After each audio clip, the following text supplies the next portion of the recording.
Hello and welcome to this presentation with ViaCon. With us presenting today, we have the CEO, Stefan Nordström, and CFO, Philip Delborn, presenting the year-end report for 2024 and answering questions during the Q&A. If you have any questions, please use the form located to the right, and we'll take that up after the presentation. And with that said, please go ahead with your presentation. Thank you very much. Hello, this is Stefan Nordström, and I'm the CEO of the ViaCon Group. We will use the same agenda as at all quarterly calls. So today we will cover, and I will cover Q4 in brief first, and then the market and the outlook as we now see it.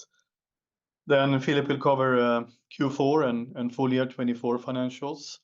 And I will come back at the end with an interesting case study for infrastructure solutions. This time, a very interesting project that we delivered in Poland. And then we come back to a Q&A.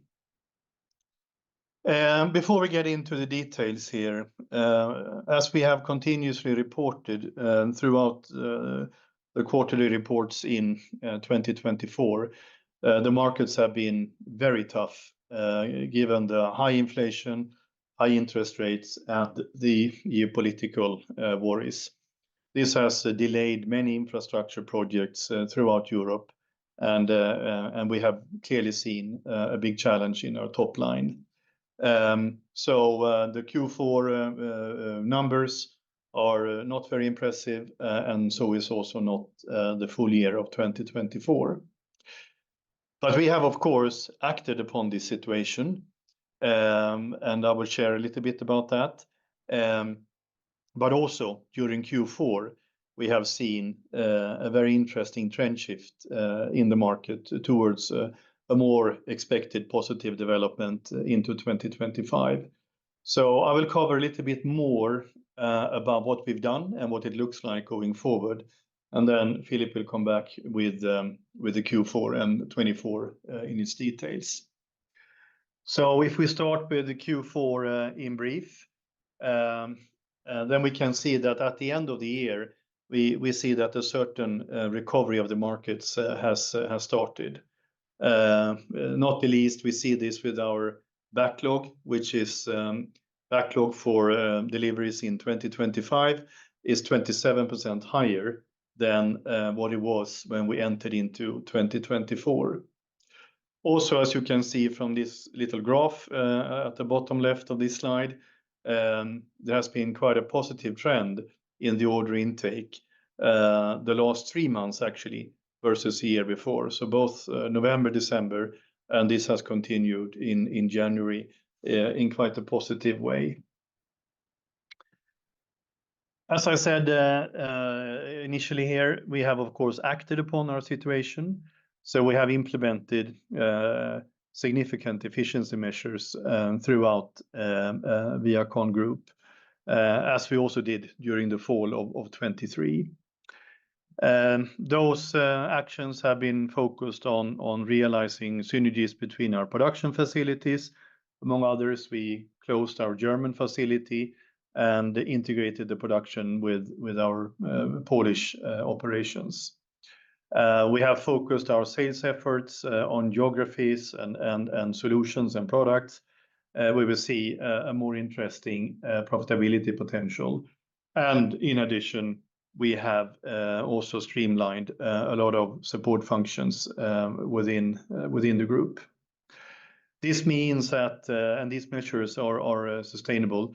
It also means that leaving 2024, we have reduced the annual cost to an equivalent of 6.5 million euros.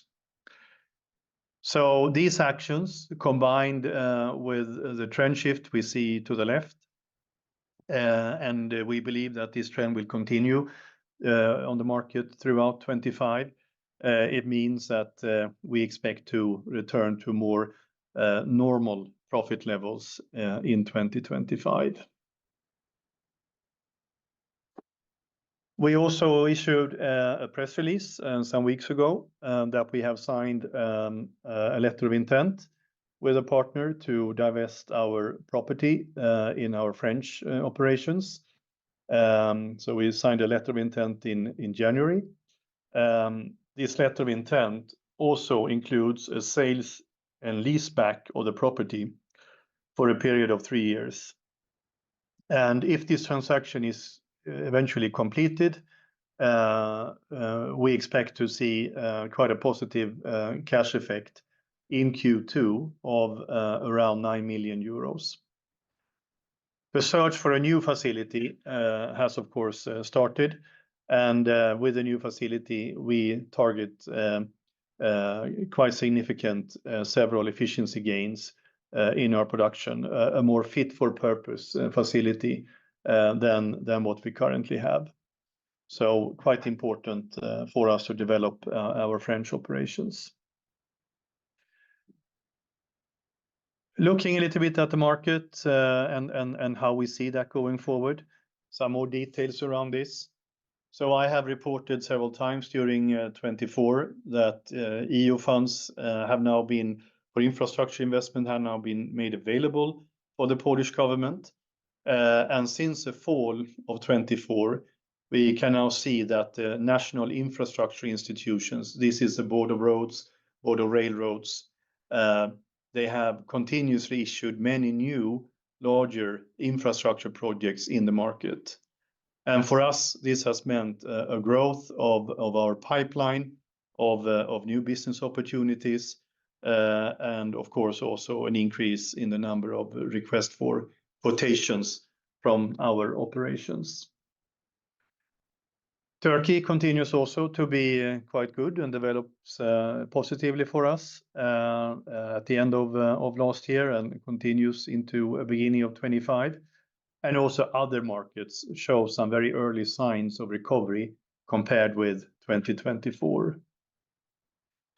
So overall, this means that we have won several new orders, and therefore we have this strong backlog, 27% higher entering 25 than what we had when we entered into 2024.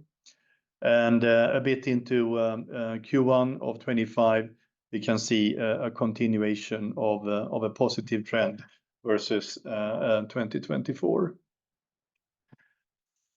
We also expect other markets and more markets to return to more normal levels during 25.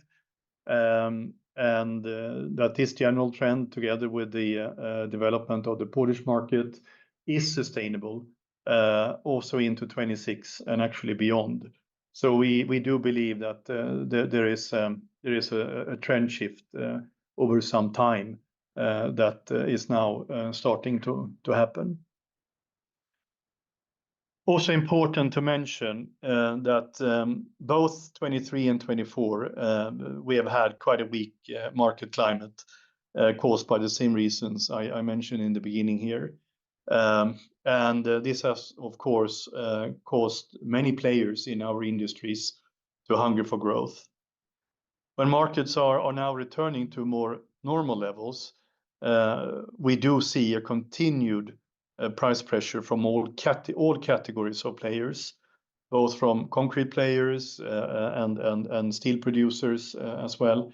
But with the continuation of the growth of the markets, we do expect this price pressure to slowly subside as we progress further into 2025.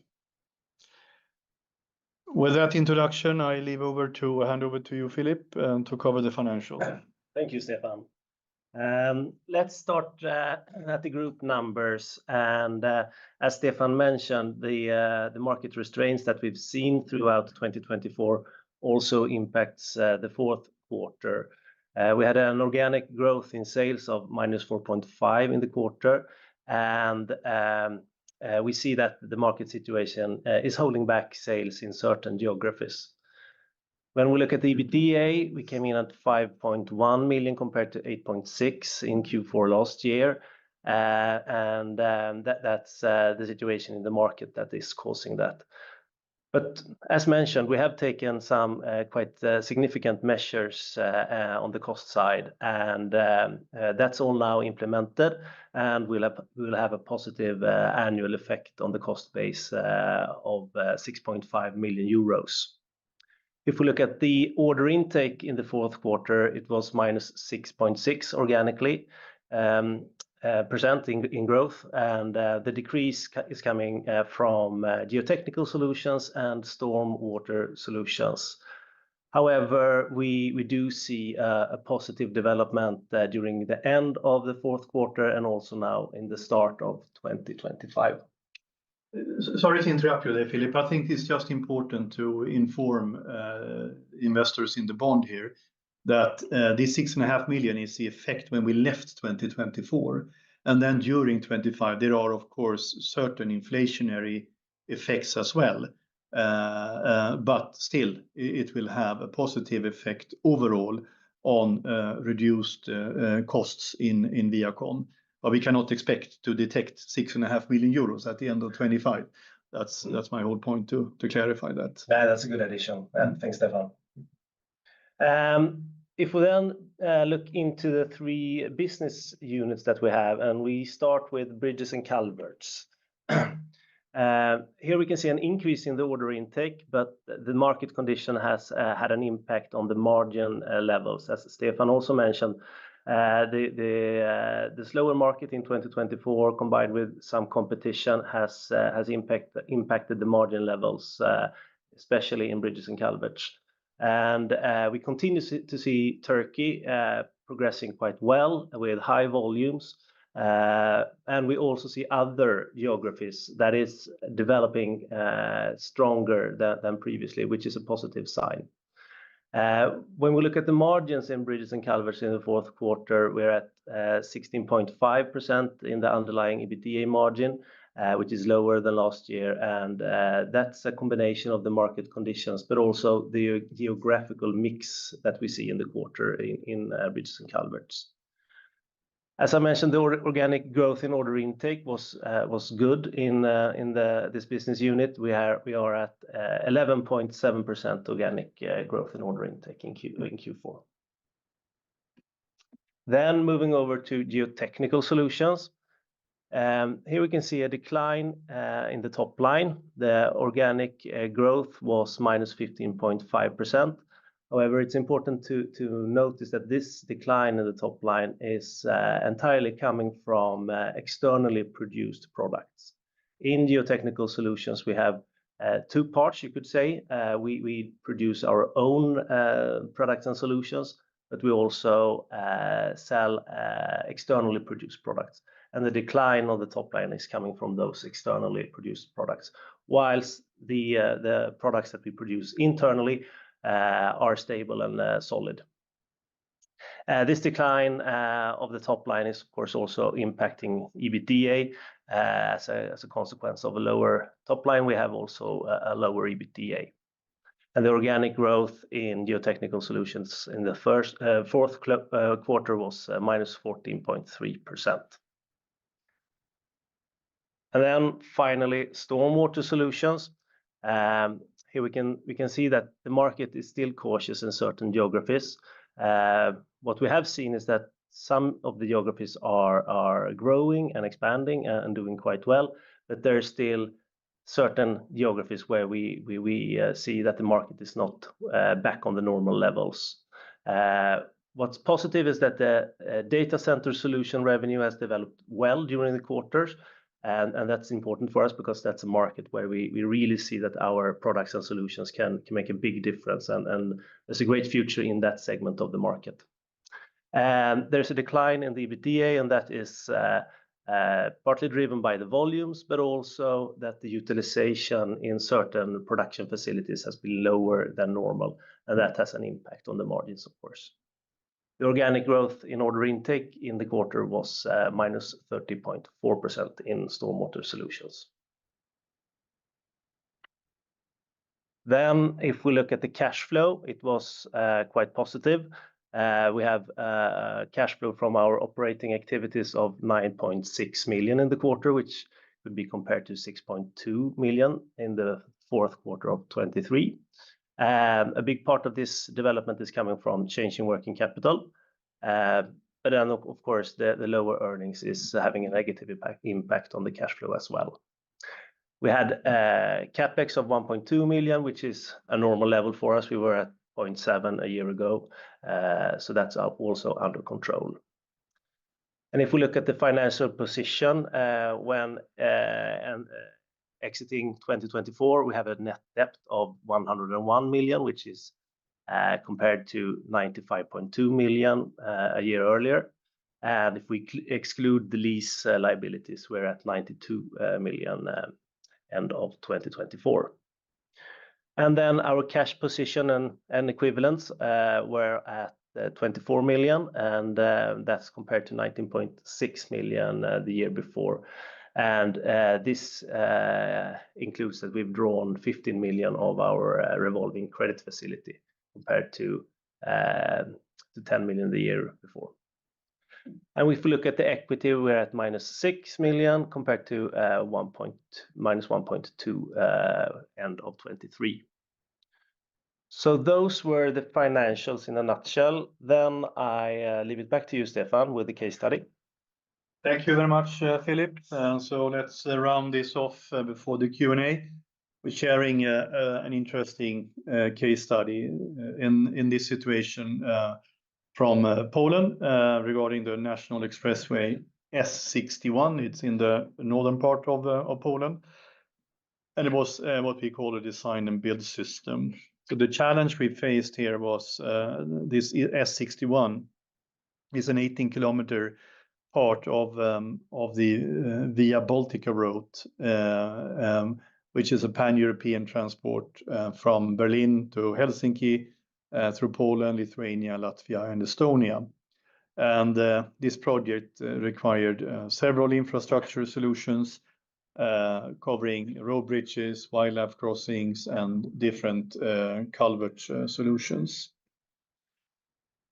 So the solution we offered the customer was an engineered solution based on our good capabilities, both from the bridges and culverts part of the organization, as well as the geotechnical part of our teams.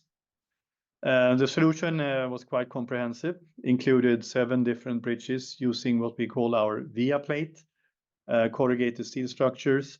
One bridge was done in what we call Conspan, which is a precast concrete arch, highly energy efficient precasting concrete solution. Many culverts made with our Helcor technology, and several culverts using our plastic pipes called Pecor Optima. The advantage for the customer in this case was that we were able to use our very broad and deep competence and also our unique portfolio of solutions, and we were able to serve the customer's needs with a variety of our different solutions in a customized way. We offered in the end a package, a very cost-efficient solution. This included technical support in the beginning and also a quite quick and short delivery time.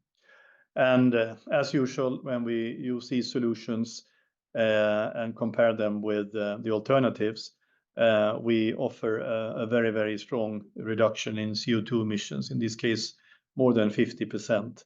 And on the pictures to the right, the upper picture you see is actually a wildlife crossing. And at the bottom there, these are different viaducts for leading water away from the highway setup. So that was a typical project in ViaCon. Very similar we do in many other markets around in Europe. So with that, we open up for Q&A on the situation. Thank you very much for that presentation. And yes, let's open up the Q&A section here. And we'll start with the first question. The net working capital release was driven by accounts receivable. Is this due to factoring, payment terms, or just seasonality?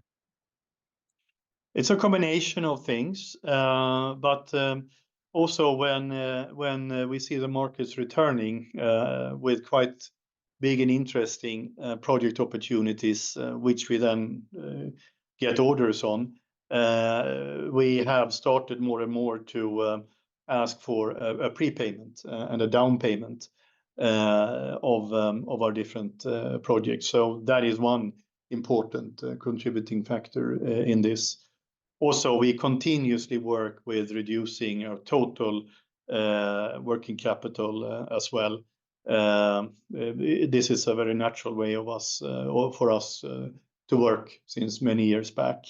So we actually ended the year with a record low total working capital. We measure that in % of the group revenue. So good work done by the whole organization here. Growth opportunity is mentioned in the comments from the CEO. Is now the right time for growth? We do expect so when we compare the backlog, as I reported, to 2024. This was a very positive situation entering into 2025. And we do notice a continued increased market activity in many markets.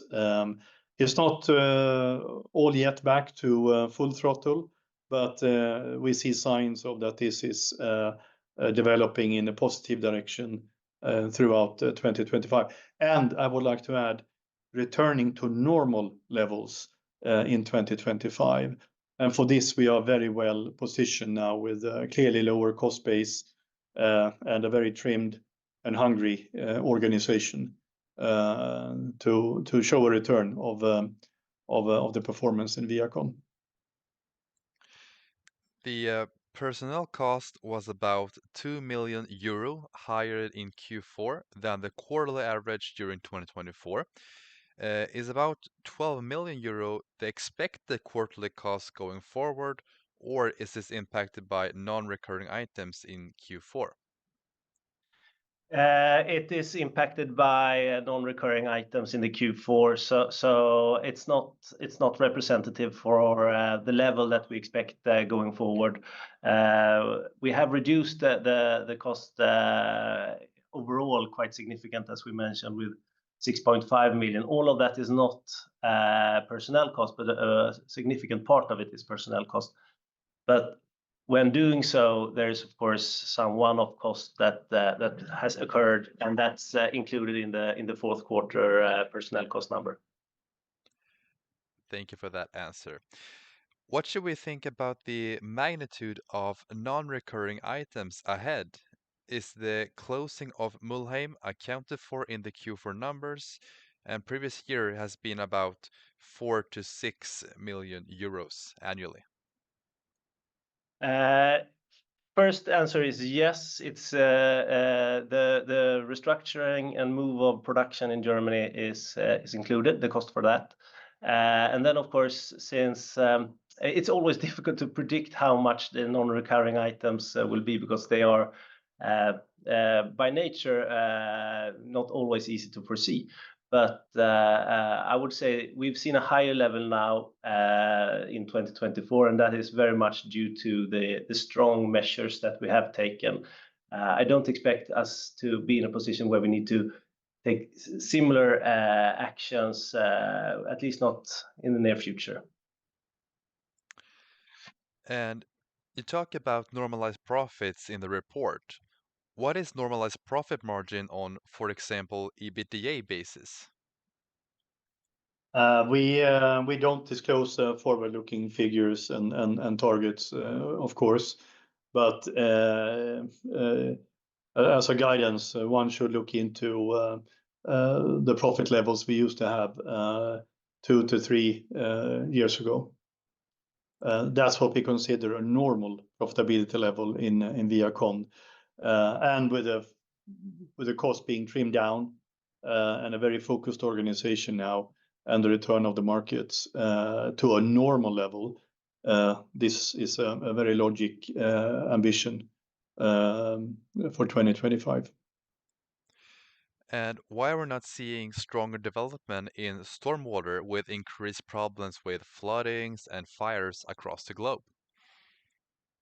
Here we partly go to another set of customers. Actually, the majority of that business is going more to private investments and less public spending, as we have for bridges and culverts and GeoTechnical. These customers have been hit more from higher inflation and higher interest rates. Specifically, our UK market has been extremely weak for 2 years in a row. But also here we see now some early, very initial positive trends on that market as well. We do expect these products and solutions to grow over the years into the future in a very positive way, given the problems with floodings and heavy rains. But also from the fact that reusing rainwater for industrial applications is a very growing demand. We have mentioned data centers several times throughout our quarterly reports last year. We see a continued positive trend in this, but also other industrial applications are quite interested in reusing rainwater. And here we are very well positioned to participate in that growth in the years to come.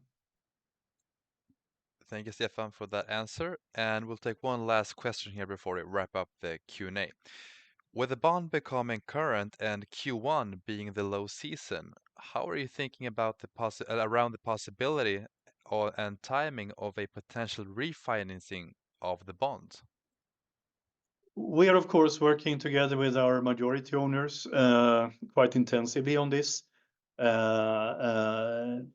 it is, and we have already started those discussions during December. But it is way too early to disclose an exact detailed solution on this. We wanted to close Q4 to continue now these discussions and eventually closing Q1 25 to continue to have those discussions. So that's high on our agenda together with our majority owners to find that solution, and the work has already started. Okay, thank you very much, Stefan and Philip, for that presentation, but also answering all our questions. And thank you everyone who followed this presentation with ViaCon. And I wish you all a great rest of the day. Thank you very much.